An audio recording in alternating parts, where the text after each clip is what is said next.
Boa noite a todos. Boa noite. Hoje, exatamente 1º de abril de 2019, nós estamos reunidos para estudarmos a obra A Caminho da Luz. Vamos iniciar fazendo a nossa prece de abertura. Querido amigo Jesus,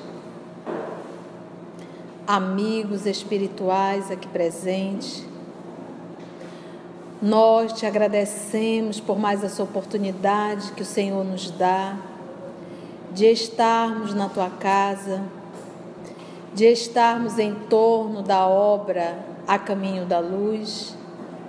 E nessa noite em particular, Senhor, estudando sobre o cristianismo,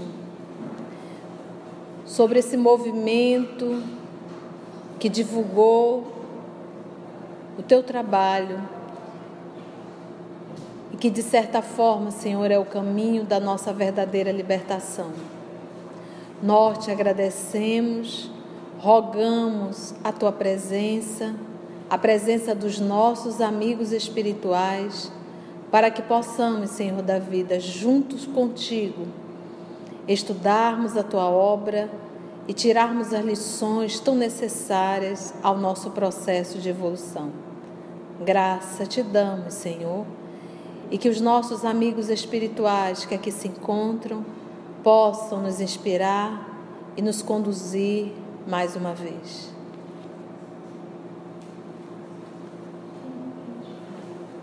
Então vamos lá? Então, do livro A Caminho da Luz, hoje nós estamos no capítulo 14, a edificação cristã, os primeiros cristãos, nós estudamos, e hoje nós vamos estudar a propagação do cristianismo, ok? Judéia, então, parte da Turquia, tá? Na Judéia cresce, então, o número dos adeptos da nova crença.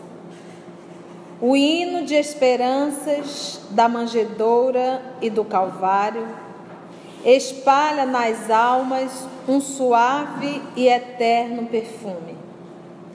É assim que os apóstolos, cuja tarefa o Cristo abençoara com a sua misericórdia, espalham as claridades da Boa Nova por toda a parte, repartindo o pão milagroso da fé com todos os famintos do coração.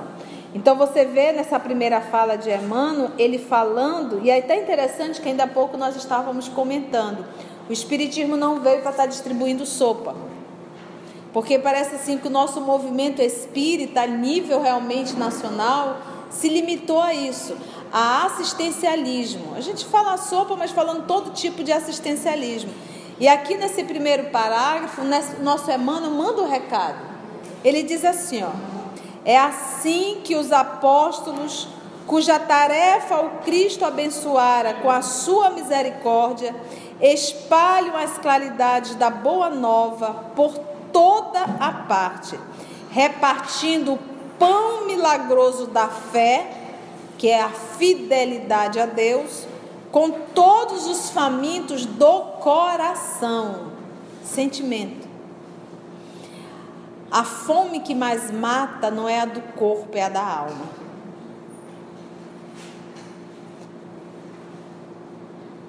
A fome que mais mata é a da alma. Nós desenvolvemos N patologias por ausência do alimento espiritual, por ausência da saúde espiritual.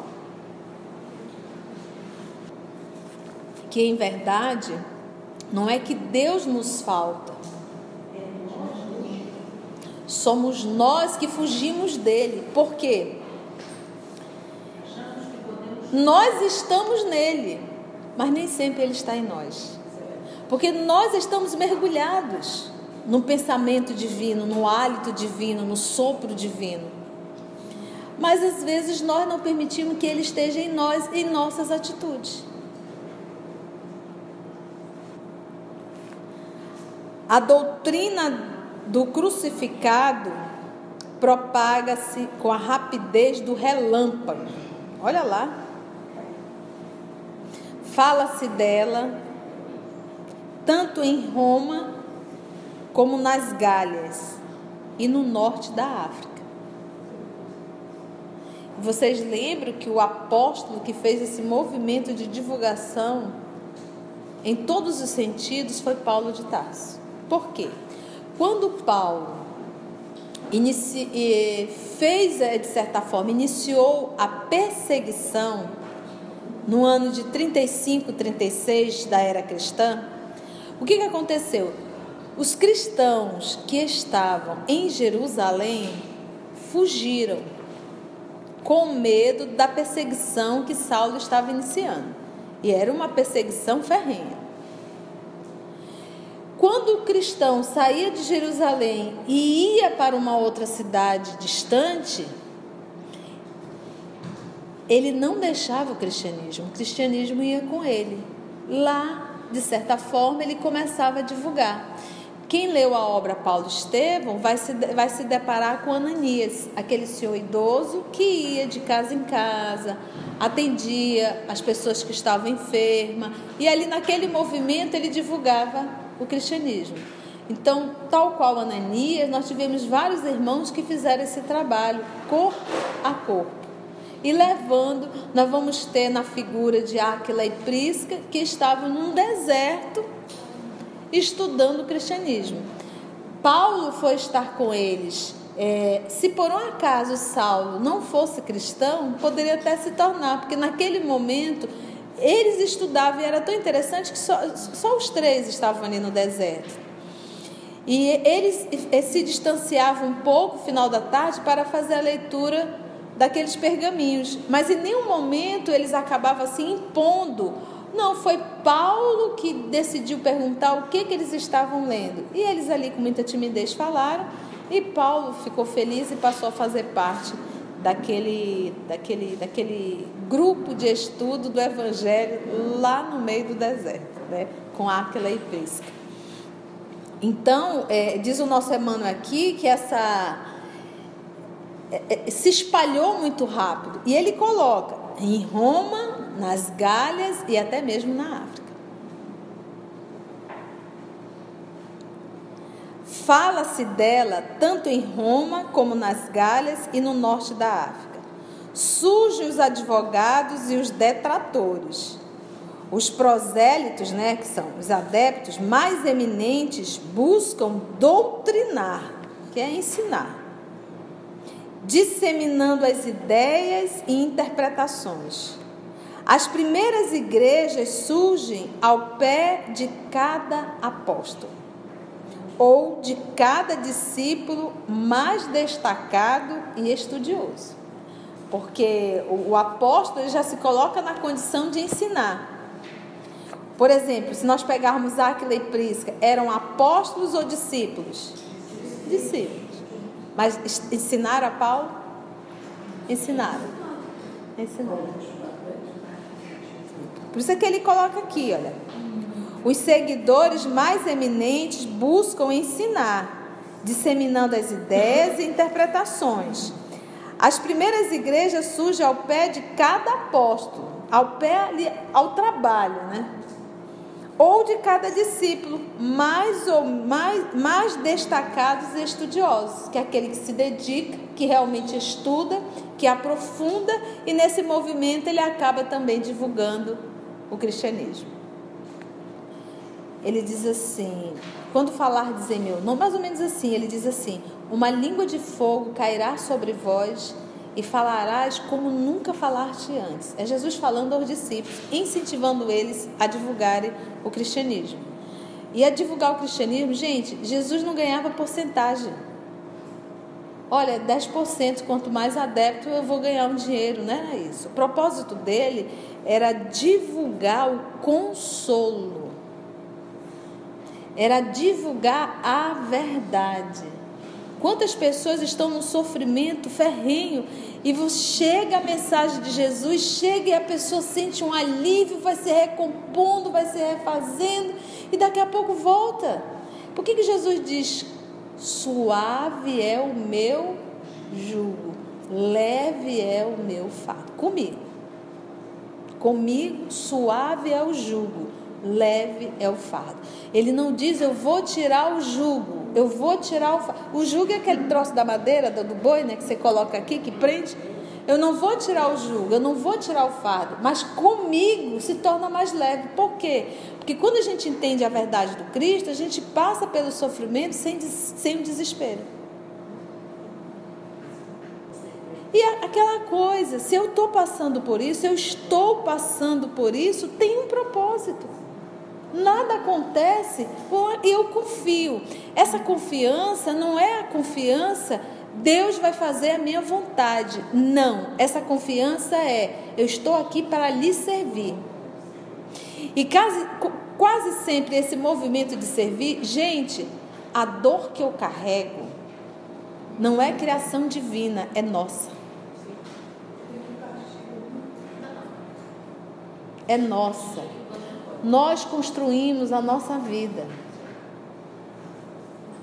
Nós colocamos o tom na nossa vida. Nós colocamos o sabor na nossa vida. Às vezes você pega um prato ruinzinho, mas você põe um temperinho ali, um temperinho aqui, você dá uma ajeitadinha, dá para comer. Fica até bom. Mas se você sentar com aquele prato ruinzinho e começa: nossa, está faltando isso, está faltando aquilo, isso aqui está insosso, isso aqui está isso, fica pior. Assim é a nossa vida. Quanto mais reclamamos, pior fica o prato. Só que detalhe, vai ter que comer. E nós temos aprendido uma coisa: a prova que Deus manda não é 20% da dor que nós construímos com o nosso livre-arbítrio quando arrumamos uma expiação. Porque o papai nunca manda um espírito passar por uma prova nascendo todo torto. Porque o que ele quer é o trabalhador na vinha. Então isso aí já foi resultado do livre-arbítrio. Aí eu arrumei uma expiação. Então expiação é resultado de uma lei. Mas o que o papai gostaria é que nós passássemos por provas. Nessas provas a gente acaba crescendo. Expiação é reparação. Eu saí do eixo. Então, o caminho que nós achamos que é fácil, a gente diz assim: é muito difícil seguir Jesus. O caminho de maior felicidade e que nos traz maior leveza é quando a gente segue Jesus. O caminho que nos traz dor, que nos traz peso, que nos traz sofrimento, o caminho mais difícil é o que a gente escolhe, que é o caminho do egoísmo, da vaidade e do orgulho. Esse nós vamos sofrer muito e já estamos sofrendo. Então ele diz, olha, a centralização e a unidade do Império Romano facilitaram, olha lá, a centralização e a unidade do Império Romano facilitaram o deslocamento dos novos missionários, porque eles não precisavam de passaporte, eles não precisavam pedir autorização, porque tudo estava sendo ali território administrado por Roma, que podiam levar a palavra de fé aos mais obscuros recantos do globo, sem as exigências e os obstáculos das fronteiras.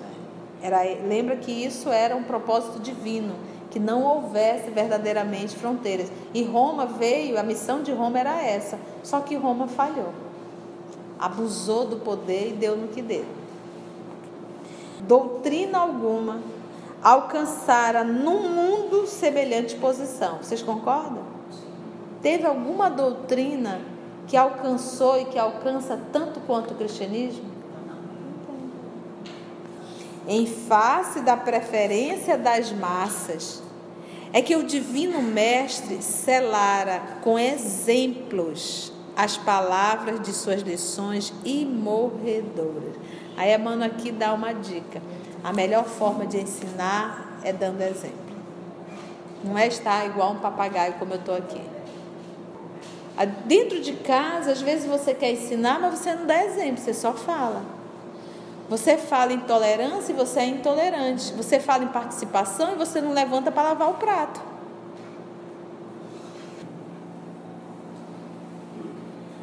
Maior revolucionário de todas as épocas, não empunhou outra arma além daquelas que significam amor e tolerância, educação e esclarecimento. Condenou todas as hipocrisias, insurgiu-se contra todas as violências oficializadas, ensinando simultaneamente aos discípulos o amor incondicional à ordem, ao trabalho e à paz construtiva. É por essa razão que os evangelhos constituem o livro da humanidade por excelência. O livro da humanidade por excelência.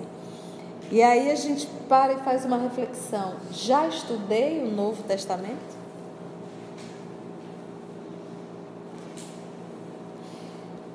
Abrir evangelho é ter Jesus presente. Eu já fiz esse estudo só do Novo. Porque para eu estudar, eu tenho que estudar o Antigo. É um fato. Para eu entender o Novo, eu tenho que estudar o Antigo. Mas a parte moral do Novo, essa daí, eu não preciso conhecer muito de cultura hebraica, não. Para estudar o Antigo, eu tenho que conhecer, pelo menos um pouquinho. Pelo menos um pouquinho eu tenho que entender qual era a cultura daquela época. O Novo Testamento, a parte moral, eu não preciso conhecer hebraico, não. Eu não preciso conhecer cultura. Por quê? Perdoar 70 vezes 7, você não precisa ter cultura, não. Envolve todos os exemplos. Oferecer a túnica que te pede a veste, isso também não precisa, não. Caminhar 2.000 léguas a quem te pede para caminhar 1.000, também não precisa, não. Um novo mandamento vos dou: amai-vos uns aos outros como eu vos tenho amado. Um novo mandamento, que ele pode, né? Um novo mandamento vos dou: amai-vos uns aos outros como eu vos tenho amado. Essa é a regra. Então essa parte moral a gente não precisa, mas só que a gente tem que conhecer. Quantas vezes a gente fala uma citação que nós ouvimos de algum palestrante, coitado do irmão palestrante, falou errado. Aí você vai replicar o erro. Mas por quê? Porque não estudou, não leu. Então, é por essa razão que os evangelhos constituem o livro da humanidade por excelência. Quem está no Boa Nova está tendo essa felicidade. A gente lê Humberto de Campos, pegamos aquela passagem e vamos no Novo Testamento. A nossa irmã, a Vitória, faz parte desse grupo, né, Vitória? Como é que é a vibração desse? É impressionante. É uma energia. Quem acompanha pelo site, às vezes nos fala, Conceição, a gente sente a energia. Imagina lá dentro da sala, você não tem noção. Porque a gente está falando de Jesus. Os espíritos que vão assistir também. Os que vão auxiliar, os que vão dirigir. Se você pode só uma vez à casa espírita, vá para estudar, de preferência a moral cristã. Porque o propósito da nossa reencarnação é sairmos daqui melhor do que quando chegamos. Sair menos orgulhoso, menos vaidoso, menos presunçoso, menos ciumento, menos avarento. E só, por isso que ele colocou, ele poderia ter colocado 1000 livros, não, ele colocou o Evangelho.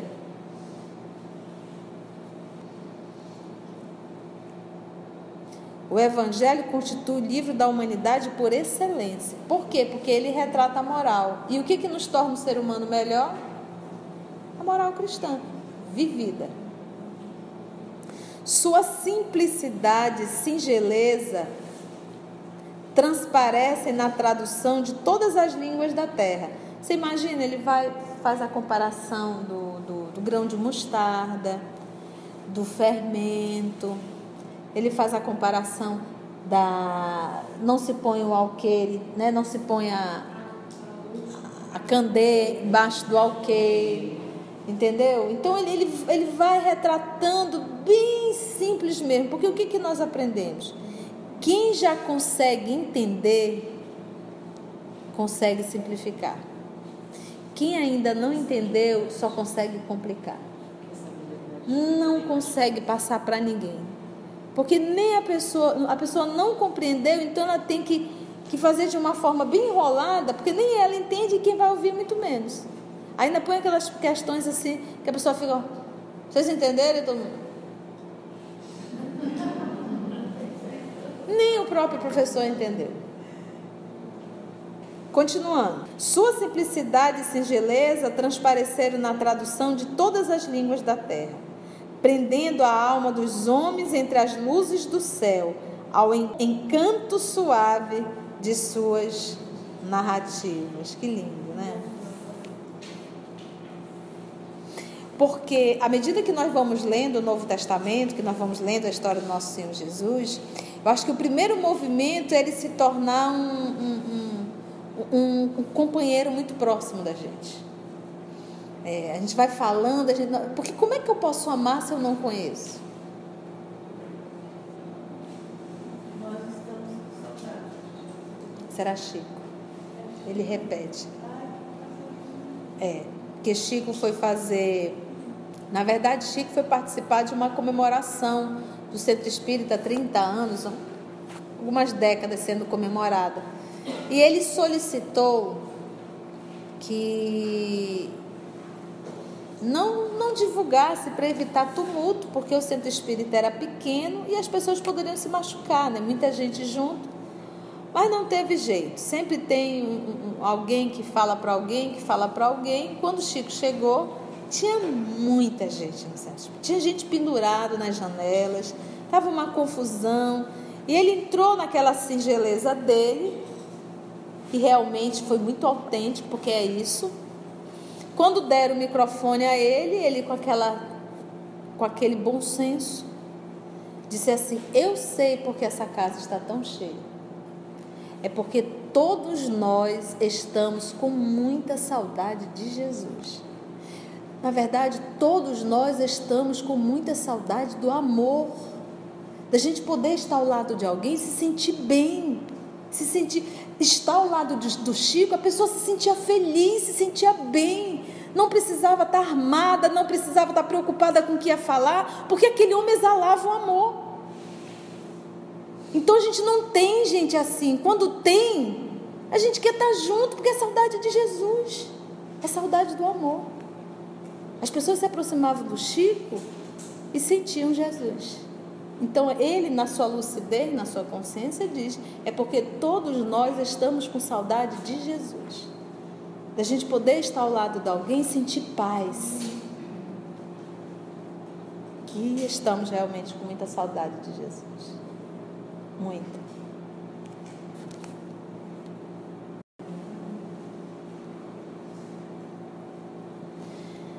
A redação dos textos definitiva. Para os acadêmicos, os teólogos, o primeiro evangelho a ser escrito foi o de Marcos, no ano 60. Fazendo novas pesquisas, eles já estão desconfiando que o primeiro evangelho não foi de Marcos e que talvez no ano 40 já tivéssemos algum evangelho. Então, assim, o estudo acadêmico dentro da teologia, eles não sabem verdadeiramente quem é e em que ano surgiu o primeiro, quem foi o primeiro evangelista, em que ano surgiu os primeiros pergaminhos. Nós não temos absolutamente do Novo Testamento nada na língua, eu acredito que não foi o hebraico, não pode ter sido escrito em hebraico, porque hebraico era um idioma litúrgico, era um idioma que só se falava dentro da sinagoga quando estava fazendo os rituais dele. Então, e eram poucas pessoas que sabiam hebraico. Por isso que quando Paulo de Tarso subiu na tribuna e começou a falar em hebraico, todo mundo parou. Porque para falar em hebraico, o cara tinha que ser um rabino. Imagina você dar uma palestra. Então, não foi em hebraico. Então, a probabilidade de ter sido escrita em aramaico, que era o idioma popular. O latim, na época, que era o idioma romano, era como se fosse assim, uma língua estrangeira. Mas o grego era a língua comercial. O mundo falava grego, né? Então, em hebraico. Então, hoje, nós não temos nada escrito em aramaico. Nada. Tudo que se tem do Novo Testamento está em grego. Então, quando você fala em tradução, você está dizendo que a pessoa traduziu do grego para o português ou para uma outra língua. Não tem nada. Alguém já fez a tradução e só tem no grego. Já o Antigo Testamento, esse nós temos em hebraico. Por quê? Porque os nossos irmãos hebreus são muito cuidadosos com os textos sagrados. Então, quando aquele pergaminho estava envelhecendo, eles já tinham pessoas para fazer uma nova cópia, aquilo era guardado, entendeu? E aquele pergaminho ali que envelheceu, eles faziam todo um ritual para sepultar aquele pergaminho. Tamanho respeito com as anotações. E quando um hebreu desencarnava, morria, eles faziam um ritual de muita dor, porque ele dizia que com cada hebreu morria a Torá, porque o hebreu carregava a Torá dentro de si, entendeu? Que era o livro sagrado. Então, não só temos tudo que nós temos em grego. Então, eles, por exemplo, a dúvida, em que ano? Quem foi? Não se sabe. Chutaram. Marcos, anos 60, 60 e pouco. Outra dúvida que nós vamos tirar também à luz da doutrina espírita: a mulher adúltera e Madalena. Então há uma confusão muito grande se Madalena é a mulher adúltera ou se não é. Aí vem o Espiritismo e nos esclarece. Outra dúvida: quem é Levi e quem é Mateus? Aí vem o Espiritismo e esclarece que Levi e Mateus são as mesmas pessoas. Então nós temos N informações que o Espiritismo veio esclarecer, mas que os teólogos não têm. Não tem. Então, na obra Paulo Estevão, quando Gesiel foi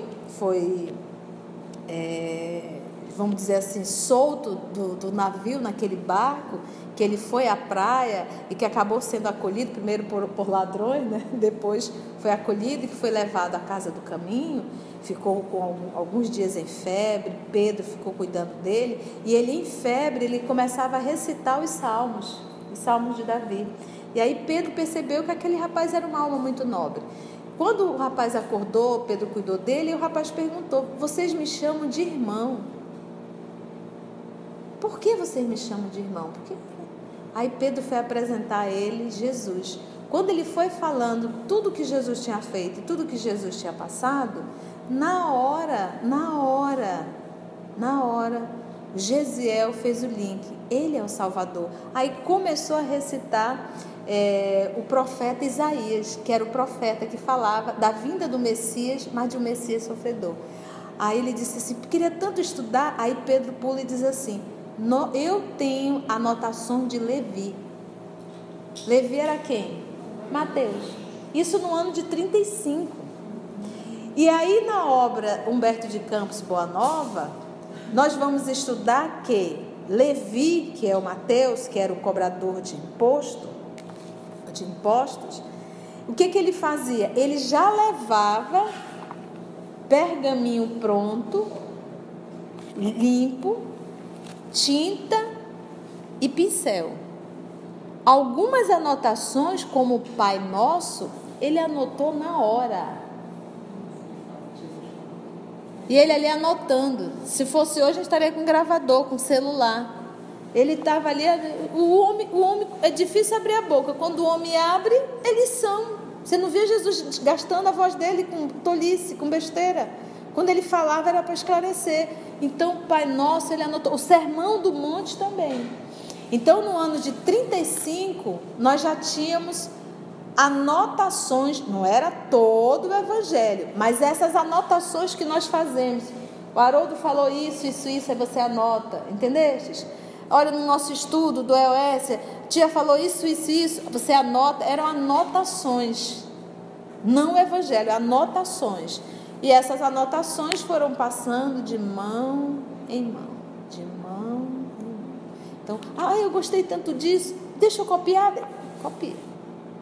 E aí leva, cópia para fulano, cópia para Beltrano.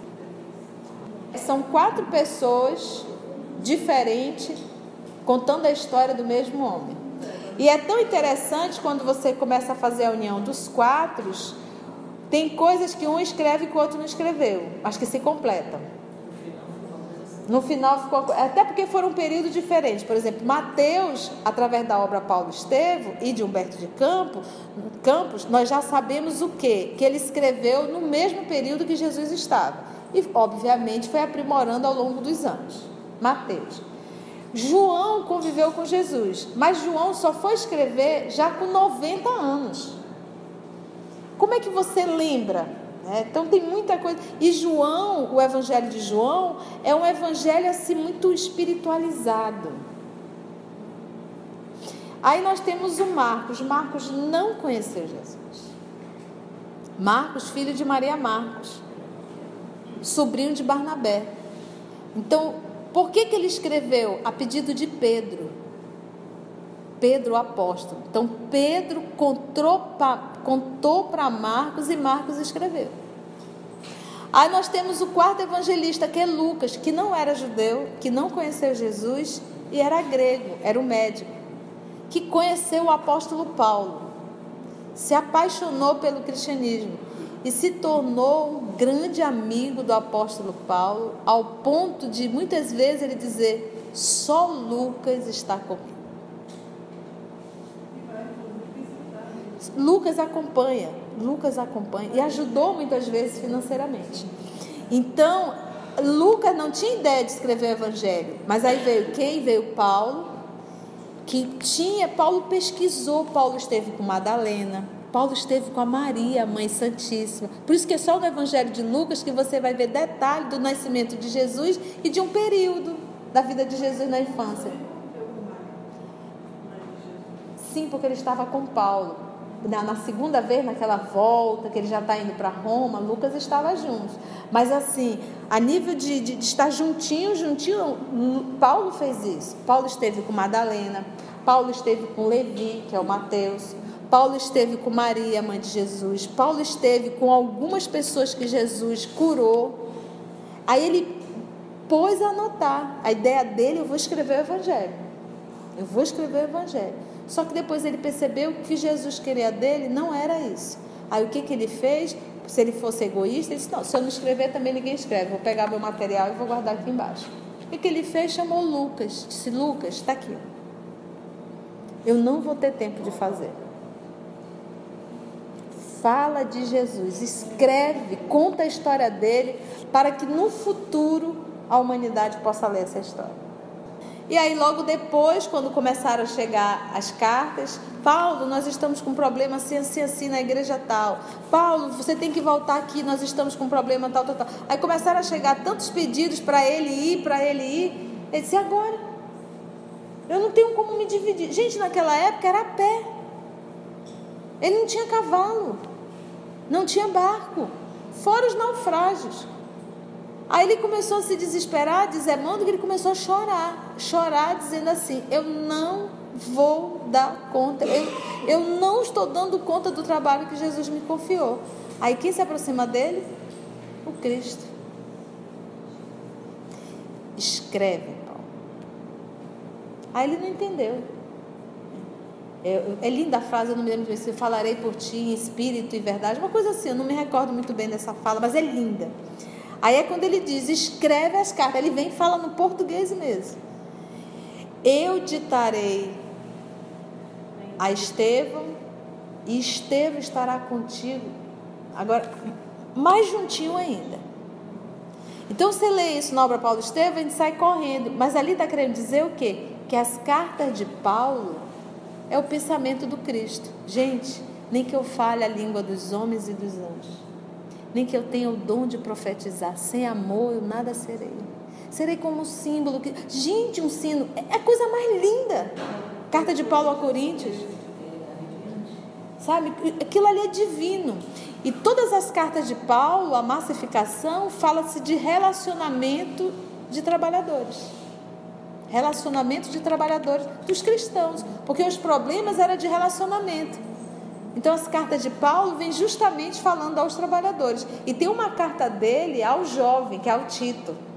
Aquela carta, a juventude tinha que se reunir para estudar essa carta. É aos jovens mesmo, é a Tito aos jovens. Era o filho do coração dele, né? Vamos ver a redação dos textos definitivos?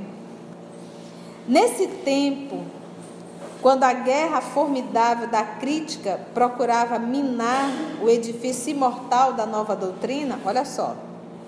Nesse tempo, quando a guerra formidável da crítica procurava minar o edifício imortal da nova doutrina, os mensageiros do Cristo presidem a redação dos textos definitivos, com vistas ao futuro, não somente junto aos apóstolos e seus discípulos, mas igualmente junto aos núcleos das tradições.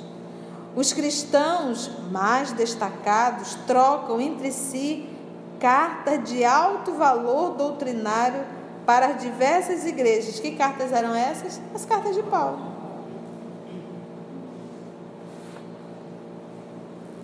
São mensagens de fraternidade, de amor, que a posteridade muitas vezes não pôde ou não quis compreender. Tem uma carta de Paulo, que eu não me lembro qual era, que diz assim: mande abraço para fulano, mande abraço para cicrano, mande abraço para Beltrano. E eu, fulano, que estou escrevendo, mando um abraço para Beltrano. Aí a pessoa diz assim: a carta é de Paulo ou não é?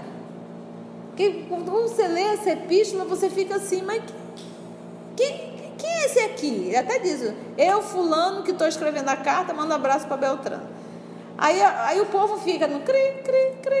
O que aconteceu? Aí vem a obra Paulo Estevam. A obra Paulo Estevam retrata o quê? Que Paulo ditava as cartas. E as cartas não eram uma coisa faz hoje, acaba hoje. Tanto é que as cartas são muito longas. Ele ditava as cartas. Só teve uma carta que ele escreveu de próprio punho. Foi a carta aos Hebreus, que ele estava em Roma. E é essa carta que os estudiosos dizem que não é dele. Mas foi a que ele escreveu. A única que ele escreveu. Porque essa sim tem a forma Paulo. Que ele escreve aos Hebreus. Aos amigos, aos irmãos de raça. A gente chama etnia.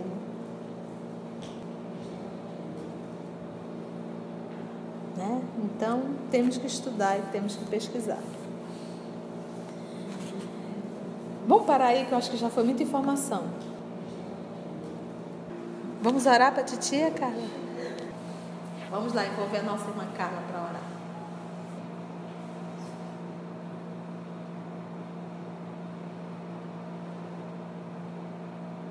Jesus amigo, te agradecemos pela oportunidade de te conhecer mais um pouco da nossa própria história, olhando para trás, percebendo tantos erros, parecendo que de outras pessoas, mas que ainda são nossos. Ajuda-nos a enxergar com esses olhos mais abertos, mais claros, que precisamos mudar, que precisamos agir, como encontrar o outro, como viver em comunidade, fazendo melhor, seguindo teus passos, seguindo teu caminho, teu exemplo, para que assim possamos, enfim, te conhecer pessoalmente, para que as nossas vidas ganhem sentido, luminosidade, paz. Que assim seja.